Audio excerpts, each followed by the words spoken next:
जय हिंद प्यारे बच्चों, कैसे आप सभी। मैं आपका मैथमेटिक्स टीचर रवि सी स्वागत करता हूं आप सभी का आपके अपने यूट्यूब चैनल ऑनलाइन तैयारी पर। प्यारे बच्चों, हम लोग R S. Agrawal arithmetic special series कर रहे हैं, जिसमें हम लोगों ने रेशियो एंड प्रोपोर्शन में क्वेश्चन नंबर 1 to 50 को सॉल्व कर लिया है। बहुत ही आसान तरीके से मैं आपको क्वेश्चन बताते चला जा रहा हूँ, एक एक क्वेश्चन मैं करवा रहा हूँ। अगर आप शुरू से हमारे साथ जुड़े हुए हैं तो प्लीज़ कमेंट्स में थोड़ा कमेंट्स कर दीजिएगा कि आपको वीडियो कैसा लग रहा है, लेक्चर कैसा लग रहा है, मैथ समझ में आ रहा है कि नहीं। अगर आपका फाउंडेशन बिल्कुल जीरो था, वो भी बच्चे कमेंट्स करेंगे कि उनको अब मैथ बनाने में समस्या तो नहीं हो रहा है। और जो लोग नए हैं, जो आज पहली बार हमारे लेक्चर को देख रहे हैं, तो वो लोग क्या करेंगे, प्लेलिस्ट में मैंने रेशियो एंड प्रोपोर्शन का पूरा सीक्वेंस वाइज मैंने सारा लेक्चर डाल दिया है। आप जाकर उनको सीक्वेंस वाइज देख लीजिएगा। क्वेश्चन नंबर 51 to 60 इस लेक्चर में हम लोग कंप्लीट करने का कोशिश करेंगे। ठीक, आइए हम लोग आज का पहला सवाल लेते हैं। क्वेश्चन नंबर 51 कह रहा है कि 21, 38, 55 और 106 में से क्या घटाया जाए कि जो नई संख्याएं हैं वो समानुपाती हो जाए। तो हम मान लीजिए कि x घटाया जाए, तो आप समानुपाती का रिलेशन लिख दीजिएगा। 21 माइनस एक्स बटा 38 माइनस एक्स बराबर हो जाएगा 55 माइनस एक्स बटा 106 माइनस एक्स। अब देखिए, बहुत लोग आपको ये समीकरण बनाकर सॉल्व कर कर एक्स का वैल्यू लाएंगे, लेकिन आपको समीकरण इक्वेशन कभी सॉल्व नहीं करना है। देखिए, सिंपल तरीका है, इन दोनों का डिफरेंस ले लीजिए, यानी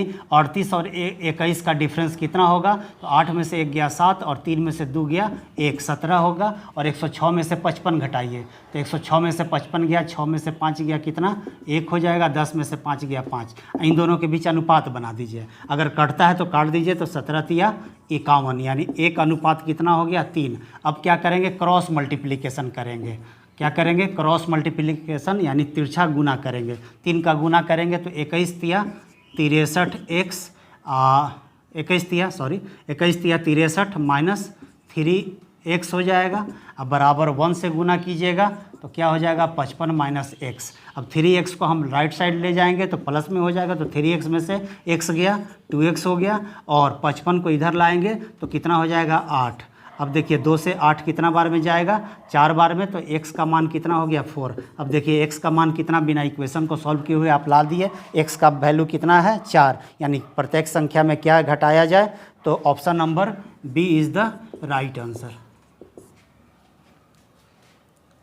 तो चलिए हम लोग क्वेश्चन नंबर 52 की तरफ चलते हैं। क्वेश्चन नंबर 52 क्या कह रहा है कि 5, 13, 22 और 47 5, 13, 22, 47 में से प्रत्येक में क्या जोड़ा जाए कि प्राप्त संख्याएं समानुपाती हो जाए। देखिए, ये पिछला ही सवाल है, उसमें केवल घटाने के लिए कह रहा है, और इसमें क्या कह रहा है, जोड़ने के लिए। आप ऑप्शन से भी इसको बना सकते हैं, कोई दिक्कत नहीं, ऑप्शन लेकर भी आप इसको सॉल्व कर सकते हैं। लेकिन हम कहेंगे कि आप x मानकर बनाइए। आगे जब मेंस वाले सवाल में हम लेकर आएंगे आपको प्रीवियस पेपर में, तो आपको ये मेथड यूज करना ही होगा। जो लोग नहीं जानेंगे तो वहाँ पर फंस जाएंगे। तो चलिए हम लोग x से प्रयास करते हैं। ठीक है, तो क्या जोड़ा जाए, तो मान लीजिए x जोड़ा जाए, तो क्या लिखेंगे, 5 प्लस एक्स बटा 13 प्लस एक्स बराबर क्या हो जाएगा, 22 प्लस एक्स, अब बटे में 27 प्लस एक्स। अब आपको तिरछा गुना करके सॉल्व नहीं करना है। अगर ऐसा करने लगेंगे तो बहुत समय लग जाएगा, तो आपको समय नहीं देना है। एकदम टेक्निक कॉन्सेप्ट को समझिए। इन दोनों का डिफरेंस लिख लीजिए। 13 और 5 का डिफरेंस कितना होता है, 8 का। और 47 और 22 का डिफरेंस कितना हो जाएगा, तो 7 में से 2 गया 5 और 4 में से 2 गया 2, यानी 8:25। यहाँ पर कोई कटने वाला नहीं है, तो क्या करेंगे, क्रॉस मल्टीप्लिकेशन करेंगे। क्या करेंगे, क्रॉस मल्टीप्लिकेशन करेंगे। तो 25 का गुना 5 प्लस एक्स से कीजिए, तो 25 बचे 125। अब प्लस है तो प्लस दे देंगे, 25 गुने x यानी 25x। अब 8 का गुना करेंगे 22 से, तो 22 का गुना 8 से कीजिएगा तो 8 दूनी 16, 8 दूनी 16 1 17। अब प्लस कितना हो जाएगा, 8x हो जाएगा। अब क्या करेंगे, 25 में से 8 घटाइएगा, तो 25 में से 8 घटाइएगा तो 17x हो जाएगा। और 176 में से 125 जाएगा तो कितना होगा, 6 में से 5 गया 1 हो गया, और 7 में से 2 गया 5। और देखिए 17 तिया 51, यानी x का मान कितना हो गया, 3। अब देख लीजिए ऑप्शन में कहाँ है 3, तो option number C is the right answer. Option number C is the right answer. देखिए कितना आसानी से हम लोग इस तरह का सवाल को बना पा रहे हैं। आप भी इस तरह से बनाने का प्रयास कीजिएगा। मेंस लेवल में जब जाइएगा, जब सवाल एडवांस लेवल में लेकर जाएगा तो इसका ज़रूरत होगा, क्योंकि इसका एक स्टेप और सवाल आपको पूछेगा। एक्स का वैल्यू यह नहीं पूछने वाला है, यानी क्या जोड़ा जाए क्या घटाया जाए ये नहीं पूछेगा। ठीक है, तो आपको ये मेथड सीखना ही चाहिए और बहुत जल्दी से आप बना लीजिएगा। ऐसा कुछ भी नहीं है, ऑप्शन से भी आप बना सकते हैं, कोई दिक्कत नहीं है। आइए नेक्स्ट क्वेश्चन को देखा जाए। क्वेश्चन नंबर 53 को। क्वेश्चन नंबर 53 कह रहा है कि दो संख्याएं 7:11 के अनुपात में है। इनमें से प्रत्येक में 7 जोड़ने पर इनका अनुपात 2:3 हो जाता है, तो छोटी संख्या ज्ञात करें।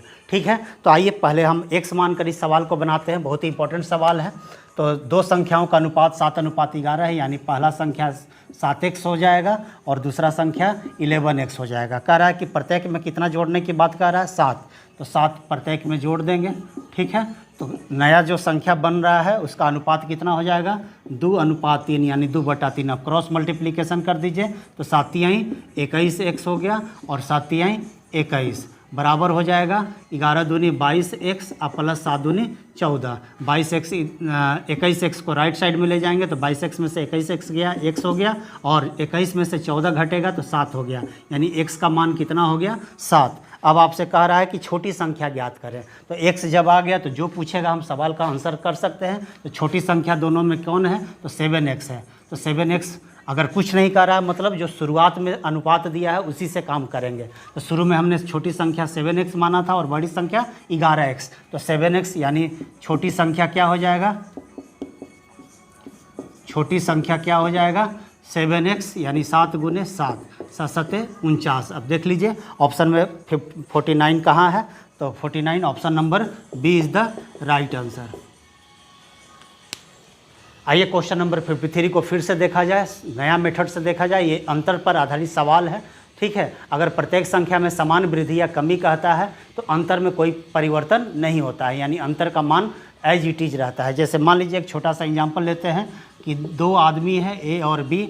ए को हम 50 रुपया दिए और बी को 60 रुपया दिए, तो यहाँ का अंतर कितना का है, दोनों के बीच में 10 का डिफरेंस है। ठीक है, अब देखिए इनको प्रत्येक में हम 10 का वृद्धि करते हैं, यानी समान रूप से बढ़ाते हैं। तो वृद्धि कीजिएगा तो बढ़ जाएगा, तो 50 10 रुपया और ले लेगा तो कितना हो जाएगा, 60, और बी 10 रुपया और ले लेगा तो ये कितना हो गया, 70। अभी भी देखिए इन दोनों के बीच में कितना का अंतर है, तो 10 का अंतर है। 60 और 70 में कितना का अंतर है, 10 का। अगर प्रत्येक में कमी भी करें, मान लीजिए 10 की कमी कर रहा है तो 10 का कमी करेगा तो ये 40 हो जाएगा, और 10 का कमी करेगा तो ये कितना हो गया, 50। अभी भी देखिए यहाँ का डिफरेंस क्या है, 10। तो सभी जगह का डिफरेंस कभी बदलने वाला नहीं है। जब दो संख्याएं हो और दोनों में समान रूप से वृद्धि या कमी किया जाए तो अंतर में कोई परिवर्तन नहीं होता। इसी कॉन्सेप्ट को हम यूज करेंगे कि अगर अंतर में सेम है तो कोई दिक्कत नहीं, अगर अंतर सेम नहीं है तो अंतर को सेम करने का नियम सीखेंगे। आइए देखते हैं, कह रहा है कि दो संख्याओं, मान लीजिए दो संख्या ए और बी है, तो इन दोनों के बीच में अनुपात दिया है 7:11। अब कह रहा है कि प्रत्येक में 7 जोड़ने पर अनुपात कितना हो जाएगा, 2:3। अब देखिए प्रत्येक में क्या कितना का वृद्धि कर रहा है, 7 का, यहाँ भी कितना का कर रहा है, 7 का। ठीक है, तो प्रत्येक में अगर सेम चीज़ बढ़ाएगा या घटाएगा तो आप क्या कीजिएगा, अंतर को सेम कीजिएगा। अब अंतर को सेम करने का तरीका क्या है, पहले देख लेंगे कि अंतर सेम है कि नहीं। तो 7 और 11 में कितना का अंतर है, 4 का, और 2 और 3 में कितना का अंतर है, 1 का। तो अंतर सेम नहीं है तो बहुत दिक्कत है। तो अंतर को कैसे सेम किया जाए, तो ऊपर वाला जो अंतर है उसको नीचे में गुना कर देंगे, और नीचे में जो अंतर है 1 का उसको ऊपर में, तो 1 से गुना कीजिए चाहे ना कीजिए, मान में कोई परिवर्तन नहीं होगा। तो 4 का गुना कीजिएगा 2 से तो 8 हो गया, और 4 का गुना 3 से कीजिएगा तो 12, यानी 8:12 हो गया। अब हम देखिए सवाल कह रहा है कि प्रत्येक में कितना का वृद्धि किया गया, 7 का, और हम कहेंगे देखिए संख्या पहला 7 से हो गया 8, कितना का वृद्धि हो गया, 1 का, है ना, और 11 से हो गया 12, कितना का वृद्धि हो गया, 1 का। तो प्रत्येक में समान रूप से कितना का वृद्धि हो गया, 1। याद रखिएगा जो सवाल में कांस्टेंट टर्म दिया है, निश्चित राशि दिया है, उसको हम अंश में लिखेंगे, और जो अनुपात में हम तुलना करेंगे तो इसको नीचे लिखेंगे, जो ऊपर वही नीचे। वृद्धि कह रहा है तो हम भी क्या करेंगे, दोनों में कितना का वृद्धि हो गया, 1 का वृद्धि हो गया। और निकालना क्या है, छोटी संख्या, तो छोटी संख्या क्या है, 7 से गुना। अब देखिए आंसर क्या हो जाएगा, 49, और यही सवाल का आपका आंसर है 49। ऑप्शन नंबर कितना में है, option number B is the right answer. आइए क्वेश्चन नंबर 53 को फिर से एक नया मेथड से देखते हैं। बहुत ही आसान मेथड है, 3 मेथड मैं बता दूंगा, आपको जो अच्छा लगे उस मेथड को आप यूज कर लीजिएगा, ठीक है। लेकिन हम कहेंगे कि जो लास्ट मेथड है इसको सीखने का प्रयास जरूर कीजिएगा, ये टाइम और ज़्यादा बचाकर आपको दे देगा। सवाल कह रहा है कि दो संख्याओं के बीच में अनुपात कितना है, 7:11, और कह रहा है कि इनमें प्रत्येक में 7 जोड़ने पर इनका अनुपात हो जा रहा है 2:3। अगर प्रत्येक में समान रूप से वृद्धि या कमी हो तो आप डायरेक्ट इक्वेशन को सॉल्व किए थे पहला मेथड में, आप डायरेक्ट x का मान डायरेक्ट निकाल सकते हैं। x बराबर होता है, याद रखिएगा, दूसरे अनुपात का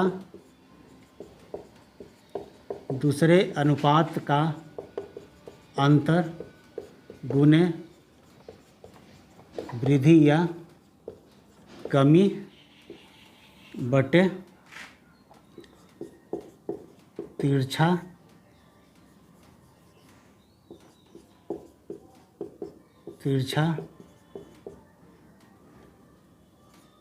गुणनफल का अंतर।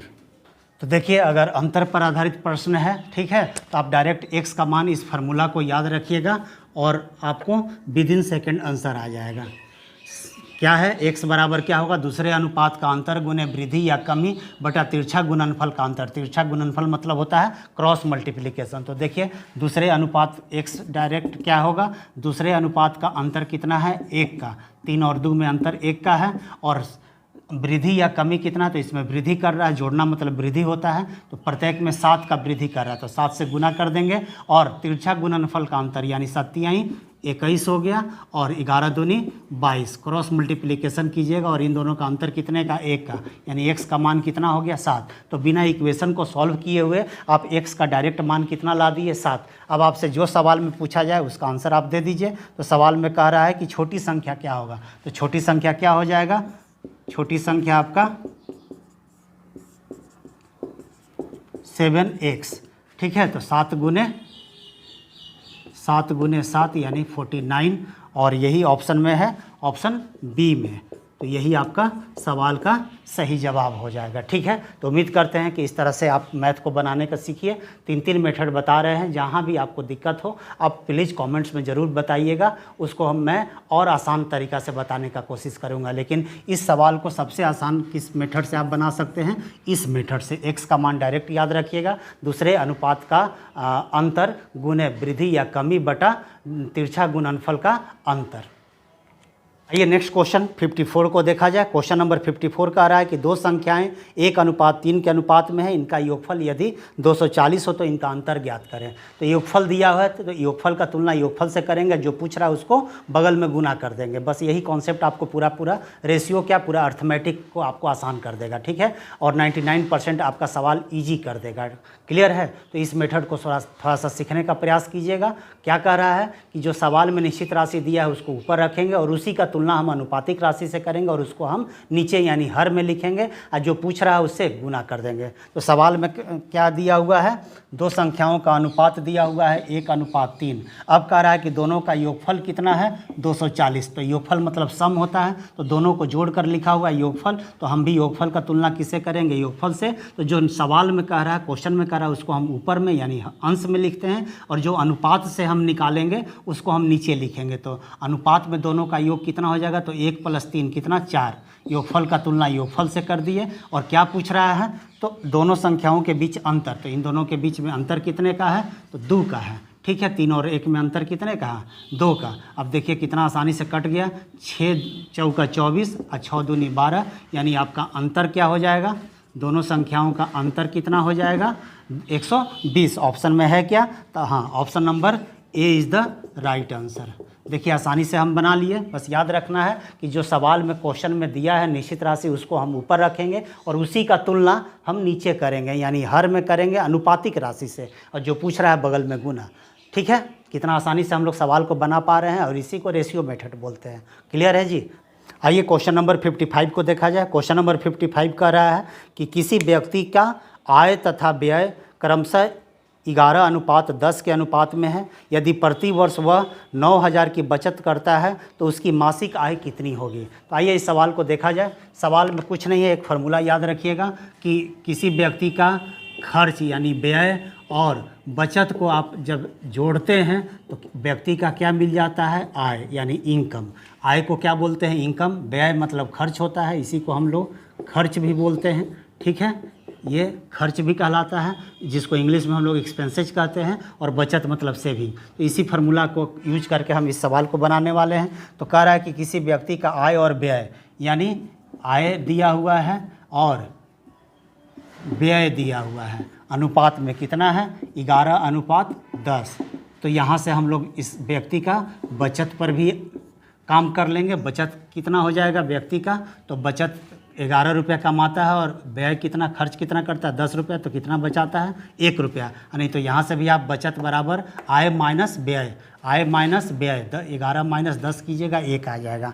अब देखिए सवाल में थोड़ा सा ध्यान देना है, स्टेटमेंट आपको बदल कर दे रहा है कि कह रहा है कि बचत जो है 9,000 रुपया है। तो 9,000 रुपया कैसा है, तो प्रति वर्ष यानी पर ईयर है, क्लियर है। और उसकी मासिक आय, तो देखिए मासिक आय पूछ रहा है यानी मंथली इनकम पूछ रहा है, और नियत राशि, निश्चित राशि क्या दिया हुआ है, प्रति वर्ष दिया हुआ है। तो आप क्या कीजिएगा, पहले बचत को हम प्रति माह कर निकाल लेंगे। तो कोई व्यक्ति 1 साल में 9,000 रुपया बचत करता है, तो 1 महीना में कितना बचत करेगा, तो 12 से भागा दे देंगे। तो देखिए 3 तिहाई 9, 4 तिहाई 12, 4 से काटिएगा तो कितना बार में 1,000 कटेगा, 250 बार में, और 25 तिहाई 75 यानी 750 रुपया, ठीक है, प्रति माह यह व्यक्ति क्या करेगा, बचत करेगा, ठीक है, सेविंग करेगा। अब क्या करेंगे हम, बचत का तुलना बचत से करेंगे। तो 750 दिया हुआ है, नियत राशि है, निश्चित राशि है, इसको हम ऊपर रख दिए। और ये क्या है जी, तो बचत है, तो जो ऊपर वही नीचे, तो बचत ऊपर है, तो बचत को अनुपात के अनुसार कितना होगा, बचत 1। अनुपात वाले राशि को, संख्या को कहाँ रखते हैं, नीचे में। और क्या पूछ रहा है, तो व्यक्ति का आय पूछ रहा है, कितना से मल्टीप्लाई कर दीजिएगा, 11 से। यही आपका व्यक्ति का आय हो गया। अब इसको सॉल्व कीजिएगा तो जाएगा 5, 7 5 12 और 7 1 8 1 0, यानी 8250 रुपया उस व्यक्ति का पर मंथ इनकम होगा। Option number D is the right answer. तो देखिए कितना आसानी से हम लोग सवाल को बना लिए। बस स्टेटमेंट में क्या करना था, बचत को पर महीना निकालना था, पर मंथ निकालना था, निकाल लिए। तो 750 रुपया पर महीना बचाता है व्यक्ति, तो बचत का तुलना बचत से जो निकालना है बगल में गुना, और इस तरह से आपका सवाल बन गया। आइए क्वेश्चन नंबर नेक्स्ट देखते हैं 56 को। क्वेश्चन कह रहा है कि 7:11 के प्रत्येक पद में किस संख्या को जोड़ने पर अनुपात 3:4 प्राप्त होगा। देखिए पहला जो प्रीवियस लेक्चर देखे होंगे तो इस तरह का सवाल हम लोग 2-4 सॉल्व किए हैं। तो उम्मीद करते हैं कि आप प्रीवियस लेक्चर को ज़रूर देख रहे होंगे, देखे हैं तो अभी जाकर प्रीवियस लेक्चर को ज़रूर देख लें, ठीक है। कॉन्सेप्ट आपका बहुत स्ट्रांग हो जाएगा। आइए इस सवाल को फिर से बनाने का प्रयास करते हैं। आप ऑप्शन से भी चल सकते हैं। देखिए इसमें ऑप्शन कितना है, 2 गो पॉइंट में दिया हुआ, तो आप क्या कीजिएगा, या तो ए को लीजिएगा या तो डी को लीजिएगा। तो क्या दे रहा है 7:11। मान लीजिए हम ऑप्शन नंबर डी को ले लिए। डी में कितना है 5, तो 5 जोड़ दीजिए। प्रत्येक में क्या कह रहा है, जोड़ने के लिए किस संख्या को जोड़ा जाए, तो इसमें भी जोड़ दीजिए। तो 7 5 12 हो गया, और 11 5 कितना हो गया 16। अब काट दीजिए, तो 4 तिहाई 12, 4 चौका 16। देखिए तो 3:4 ही तो बोल रहा है, तो 3:4 पद होगा। यानी ऑप्शन डायरेक्ट आप क्या कर सकते हैं, ऑप्शन से चल सकते हैं। Option number D is the right answer. Direct आप ऑप्शन को पुट करके इस तरह का सवाल बना सकते हैं। अगर आप कोई चाहते हैं कि x मानकर बनाएं तो आप डायरेक्ट सोचिए कि 7 + x हो जाएगा, और यहाँ 11 + x, और अनुपात कितना हो गया आपका 3:4। इस इक्वेशन को आप सॉल्व कर सकते हैं, ठीक है। क्रॉस मल्टीप्लिकेशन करके x निकालिएगा, तो यहाँ भी x कितना आ जाएगा, 5 के बराबर हो जाएगा, ठीक है। तो यानी option number D is the right answer.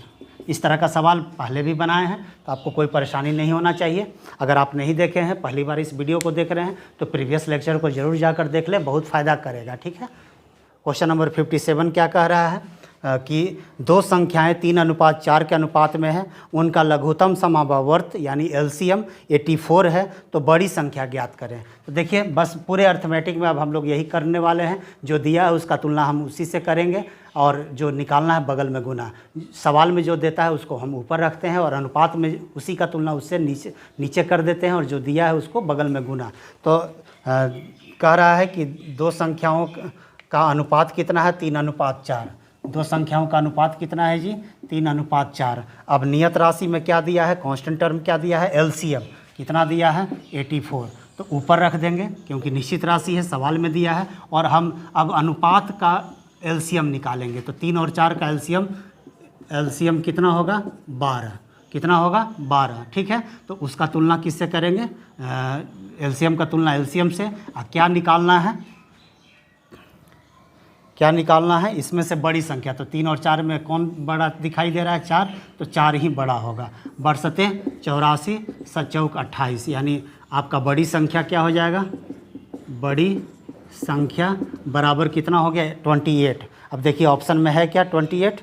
तो option number C is the right answer. देखिए कितना आसानी से हम लोग आंसर ला रहे हैं। बस एलसीएम का तुलना एलसीएम से करेंगे, जो निकालना है बगल में गुना। ठीक है, जो सवाल में एलसीएम दिया है उसको ऊपर रखेंगे यानी अंश में लिखेंगे, और जो अनुपात से एलसीएम हम लाए 12, इसको हम कहाँ रखेंगे, हर में, और जो ऊपर वही नीचे, है ना। और जो निकालना है, क्या निकालना है, बड़ी संख्या। तो 3 और 4 में कौन बड़ा दिखाई दे रहा है, तो जो बड़ा दिखाई देगा वो रियल में भी बड़ा होगा। तो 4 से गुना कर देंगे, आंसर डायरेक्ट आपका आ गया। क्लियर है, बस याद रखिएगा। थोड़ा सा स्पीड और बढ़ाने के लिए आपको एक बेसिक काम करने के लिए दे रहे हैं। आप टेबल ज़रूर याद कर लीजिएगा। 1 से लेकर 20 तक कम से कम आपको टेबल पहाड़ा याद होना चाहिए। मैं जानता हूं कि आपको आज तक पहाड़ा नहीं याद हो पाया, लेकिन क्या कीजिएगा, स्पीड लाने के लिए, अलग कुछ करने के लिए आपको इस तरह का प्रैक्टिस करना ही होगा। तो टेबल उम्मीद करते हैं कि आप हमारी बातों को ज़रूर मानिएगा। तो टेबल ज़रूर याद कर लेंगे 1 से लेकर 20 तक। फिर होमवर्क फिर हम आगे भी देंगे, स्क्वायर भी याद करने के लिए देंगे, क्यूब भी याद करने के लिए देंगे।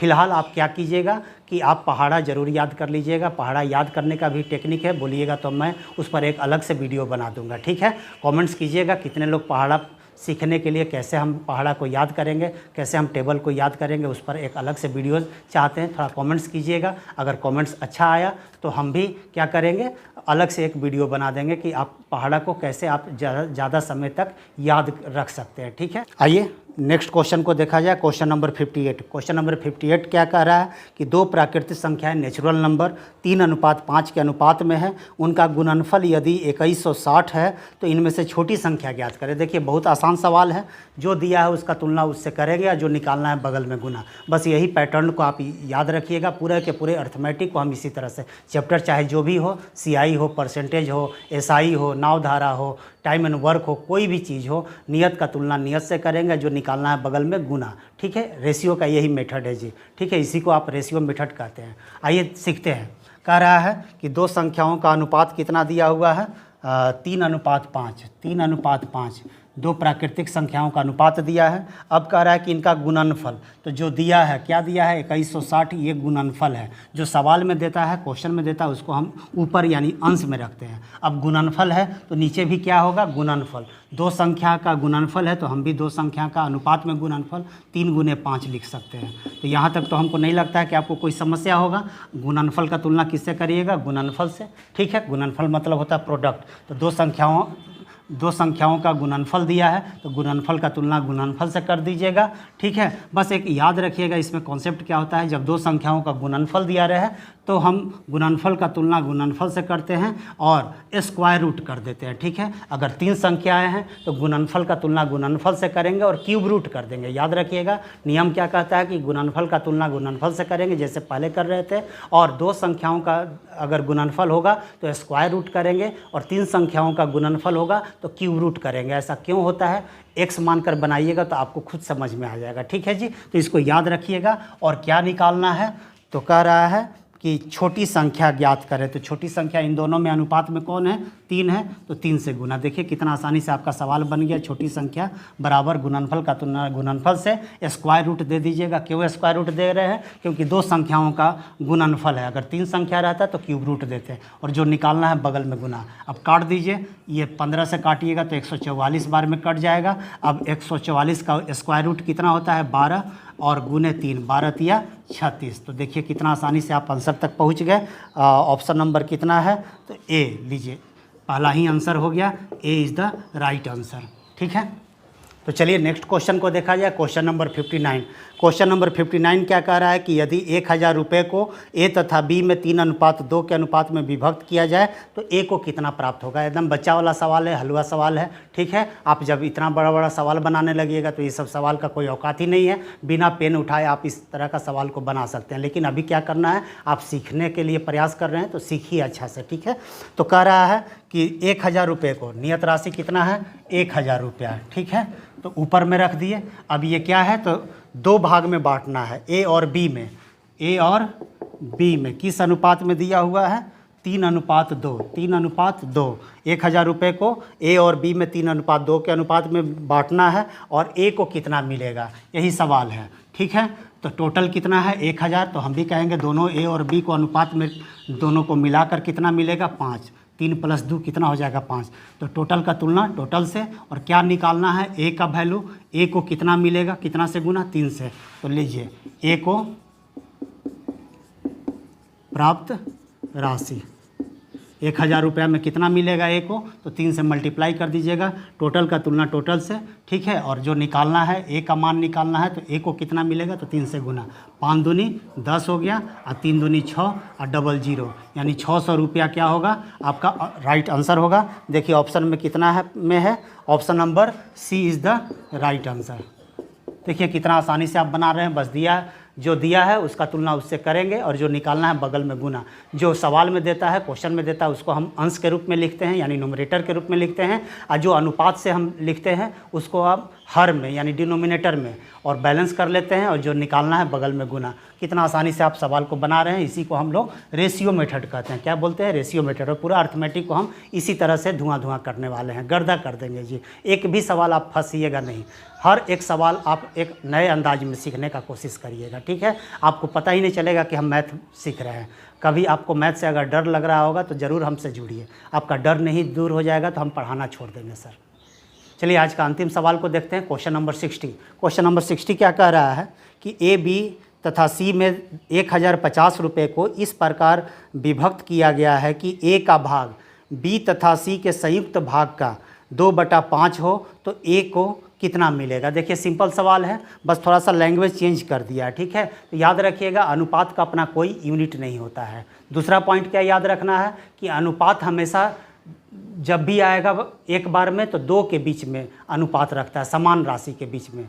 कितने के बीच में, 2 के बीच में। अगर 3 लोग आएंगे तो 2 लोग को एक साथ होना होगा और एक को अलग होना होगा। ये कॉन्सेप्ट सीख लीजिए। और बाकी जो दिया है उसका तुलना उससे करेंगे, जो निकालना है बगल में गुना। पूरा का पूरा अर्थमेटिक हम इसी तरह से बनाने का प्रयास करेंगे, ठीक है जी। तो समझ में आ रहा होगा, 2-4 सवाल और कर लीजिएगा तो इस तरह का पैटर्न आपको याद हो जाएगा कि जो दिया है उसका तुलना उससे करेंगे, जो निकालना है बगल में गुना। टेंशन नहीं लेना है। आइए इस सवाल को देखा जाए। अब सवाल कह रहा है, और एक का नियम याद कर लीजिएगा, ठीक है। ए बी का 2/3 गुना है, ठीक है। ए बी का 2/3 गुना है।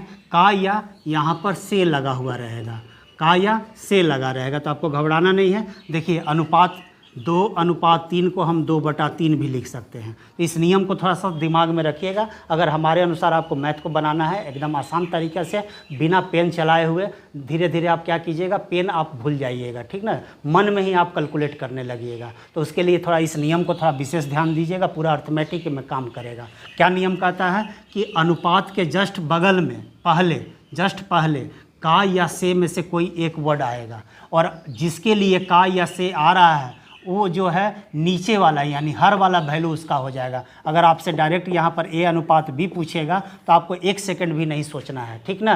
क्या कहना है कि अनुपात से जस्ट पहले क्या आता है, का या से, ठीक है। और जिसके लिए का आएगा, सेंटेंस को पढ़िए, किसके लिए का आ रहा है, तो ए बी का, किसके लिए, बी का।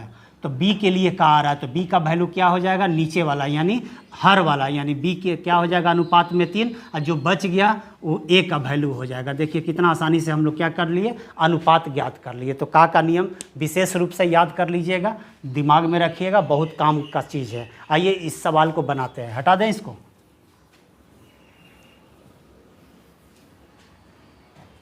आइए लास्ट क्वेश्चन को फिर से एक बार समझते हैं। कह रहा है कि 10,050 रुपये को ए बी सी में विभक्त करना है, कैसे बांटना है, यही आपको कंडीशन देगा। ए का भाग बी तथा सी के संयुक्त भाग का 2/5 हो तो ए का वैल्यू क्या होगा, यानी ए को प्राप्त राशि क्या होगा। अब टोटल दिया हुआ कितना, 1050, और हम भी कहेंगे टोटल कितना, तो देखिए ए बी सी, बी और सी एक साथ बैठा हुआ है, लेकिन तीनों को अगर मिला दिया जाए तो ए को 2 रुपया मिल रहा है और बी और सी को कितना मिल रहा है, 5 रुपया। का नियम लगाइएगा तो दोनों का अनुपात निकाल सकते हैं। देखिए ए और बी प्लस सी, ये संयुक्त रूप से बैठा हुआ, संयुक्त मतलब होता है कंबाइंड रूप से, तो का नियम लगाइएगा। तो का प्रयोग किसके लिए हो रहा है, तो बी और सी के संयुक्त भाग का, यानी बी और सी का मान कितना हो जाएगा 5, नीचे वाला वैल्यू का जिसके लिए आता है उसके लिए हो जाता है, और जो बच गया, कौन बच गया ए, उसका वैल्यू क्या हो जाएगा अनुपात में 2।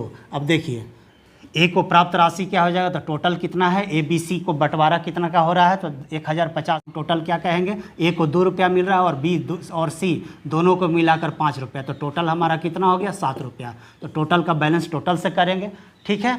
और क्या निकालना है, ए का वैल्यू कितना से गुना, 2 से गुना। ये काटिएगा तो 15 सत्ते 75 से 150 और 15 दूनी 30 और एगो 0, यानी ए को प्राप्त राशि कितना हो गया 300 रुपया। ऑप्शन में है क्या, तो option number B is the right answer, ठीक है। तो इस तरह से आपको मैथ को एकदम गर्दा कर देना है, एक भी सवाल आप फंसने वाले नहीं हैं। एक एक सवाल हम लोग बहुत बेहतरीन अंदाज में पढ़ने वाले हैं। बस आप क्या कीजिएगा, वीडियो को पहले देख लीजिएगा और उसके बाद वीडियो को रख दीजिएगा साइड में मोबाइल को, और पूरा का पूरा सवाल को खुद से बनाने का प्रयास कीजिएगा। जब आप सवाल खुद से बनाइएगा तो कॉन्सेप्ट बहुत सारा रिपीट होगा, और आप बार बार रिपीट जब कीजिएगा तो आपके दिमाग में वो सेट हो जाएगा। जिस तरह से आप फिल्म का नाम नहीं भूलते हैं, ठीक है, किसी हीरो हीरोइन का नाम नहीं भूलते हैं, किसी प्लेयर का चेहरा नहीं भूल पाते, उसी तरह से मैथ भी नहीं भूलिएगा। बस करना क्या है, आपको डेली प्रैक्टिस करना है, डेली सवाल आप बनाइएगा तो इस तरह का सवाल आपके लिए बिल्कुल आसान हो जाएगा। तो देखिए आज के सेशन में हम लोग 51 to 60 क्वेश्चन को ख़त्म कर लिए, और देखते देखते हम लोग 60 तक सवाल बना लिए हैं। आई होप आप प्रीवियस लेक्चर को देखते रहिएगा। कॉन्सेप्ट कहीं भी दिक्कत हो तो आप प्रीवियस लेक्चर को जाइए और देखिए, ठीक है। प्लेलिस्ट मैंने अलग से बना दिया है, आपको कहीं भी दिक्कत नहीं होगा। और अगर फ़ायदा कर रहा है हमारा लेक्चर इस तरह का रेशियो का, तो कमेंट्स में थोड़ा सा बताइएगा कि आपको अच्छा लग रहा है कि नहीं, थोड़ा लाइक कर दीजिएगा। यदि आप चैनल को सब्सक्राइब नहीं किए हैं तो सब्सक्राइब कर दीजिएगा। इतना गर्मी में आपके लिए वीडियो बना रहे हैं तो आपका भी कुछ फ़र्ज़ है, दुलार दीजिए, प्यार दीजिए, सपोर्ट कीजिए हमारे चैनल को, ठीक है। और उम्मीद करते हैं कि आपको मैथ बहुत ही आसान कर देंगे, ठीक ना। मैथ में कोई दम नहीं है, दम हलवा है, ठीक ना। आप जैसे चाहिएगा मैथ को नचा दीजिएगा। बस करना क्या है, आपको एक ही चैप्टर को, एक ही क्वेश्चन को बार बार प्रैक्टिस करना है। जब प्रैक्टिस अच्छा से कर लीजिएगा तो उसके बाद मिसलेनियस सवाल आप बनाइएगा, सारा सवाल बनेगा। जो हमने कॉन्सेप्ट बताया है ये सभी चैप्टर के लिए लागू होगा, पूरा का पूरा अर्थमेटिक हम इसी तरह से नचाएंगे, ठीक है जी। मिलते हैं नेक्स्ट वीडियो में, तब तक के लिए जय हिंद, लव यू ऑल।